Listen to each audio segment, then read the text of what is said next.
Hi, welcome to Imrana kitchen. இன்னைக்கு இம்ரானா கிச்சன்ல பாவ் பஜ்ஜி எப்படி செய்யறது சொல்லிட்டு பார்க்கலாம். அதுக்கு 1 கப் அளவிலான பட்டாணியை ஊற வச்சிருக்கேன். அதை நல்லா வாஷ் பண்ணிட்டு இது கூட ஒரு கிழங்கு நல்லா பீல் பண்ணி கட் பண்ணி ஆட் பண்ணியிருக்கேன்.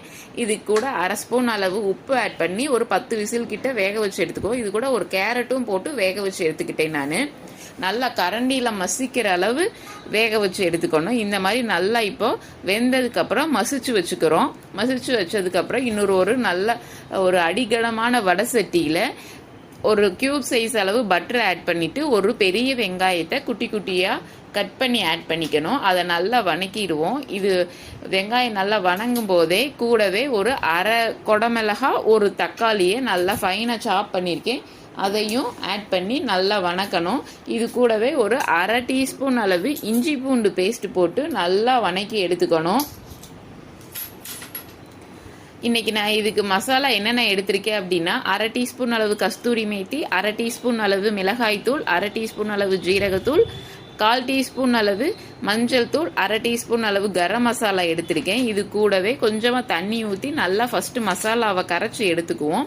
இங்கிட்டு வெங்காயம் தக்காளியும் இஞ்சி பூண்டு பேஸ்ட்டும் நல்லா ராஸ்மல் போகிற அளவு நல்லா வணங்கட்டும். நல்லா வணங்கினதுக்கப்புறம் நம்ம கரைச்சி வச்சிருக்கிற மசாலாவை அப்படியே இதில் ஊற்றி கொதிக்க விட்டுடலாம். நல்லா கொதிக்கணும்.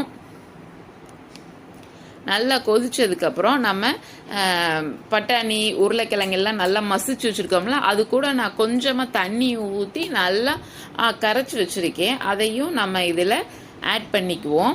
அந்த மசாலா கூடயே பட்டாணி கிழங்கு மசாலாவை அப்படியே ஊற்றி நல்லா கலந்து விடலாம். நல்லா மிளகாத்தூள் பட்டாணி எல்லாம் நல்லா மிக்ஸ் ஆகணும். அந்த அளவுக்கு கலந்து விடணும். பாருங்க, இந்த மாதிரி. இதுக்கு தேவையான அளவு உப்பு போதுமாங்கிறத பார்த்துட்டு நீங்கள் வேணும்னா ஆட் பண்ணிக்கலாம்.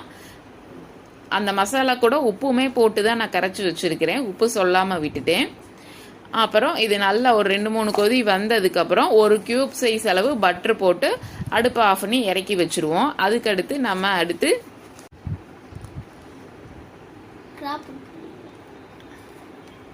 அதுக்கப்புறம் நம்ம இப்போ நமக்கு பஜ்ஜி, அதாவது மசாலா பட்டாணி மசாலா ரெடி ஆயிடுச்சு. அதுக்கு நம்ம பாவு டோஸ்ட் பண்ணி எடுத்துக்கலாம். அதுக்கு நான் இன்னைக்கு ஒரு 2 பாவு எடுத்து நல்லா சென்டரில் கட் பண்ணி, அதாவது நல்லா விரிக்கிற அளவு நல்லா சென்டரில் கட் பண்ணிட்டு தோசைக்கல்லில் பட்டர் ஆட் பண்ணி அது கூடவே கொஞ்சமாக மல்லி இலை ஆட் பண்ணி பாவு வச்சு, அதாவது பிரெட்டை வச்சு பாவோட பன்னு, அந்த பண்ணை வச்சு நல்லா டோஸ்ட் பண்ணி எடுத்துட்டு நம்ம பிளேட்டில் வச்சுட்டு பட்டாணி மசாலா பாஜி பாவு பஜ்ஜி வச்சு சாப்பிட்டோம் அப்படின்னா சூப்பரான டேஸ்ட்டில் நமக்கு கிடைக்கும். இது கூட நம்ம வேணா மேலால் ஒரு சின்ன பட்டரோ ஆட் பண்ணி சாப்பிட்டோம்னா அட்டகாசமாக இருக்கும்.